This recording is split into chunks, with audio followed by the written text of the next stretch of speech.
Hello and welcome back to Shakesyear. We are working on the sonnets, and today we have sonnet number 54, which goes, "Oh, how much more doth beauty beauteous seem by that sweet ornament which truth doth give. The rose looks fair, but fairer we it deem for that sweet odour which doth in it live.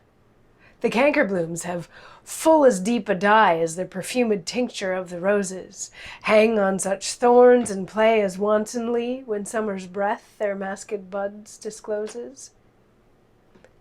But for their virtue only is their show. They live unwooed and unrespected fade, die to themselves. Sweet roses do not so. Of their sweet deaths are sweetest odors made. And so of you, beauteous and lovely youth, when that shall fade, my verse distills your truth."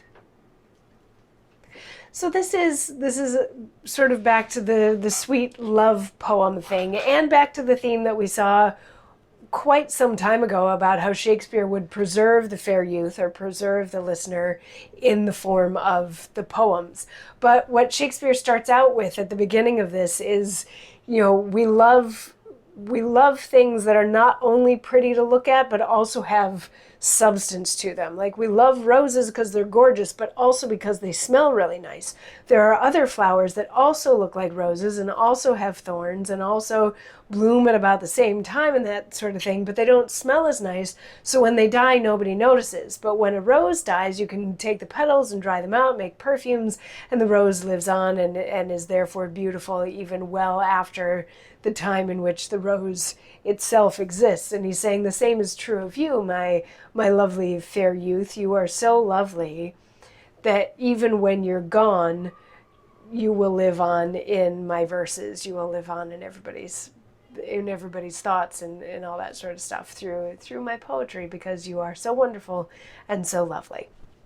So that is Sonnet 54. One little interesting thing about it, there are two lines in this that have feminine endings, as the perfumed tincture of the roses and when summer's breath their masked buds discloses.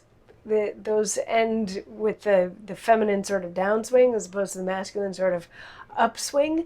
Just an interesting thing to note that, he's talking about the smell of roses and these other flowers sort of pretending to be roses, but there's that extra little at the end of those couple of lines, which would maybe insinuate that he doesn't like them as much or something.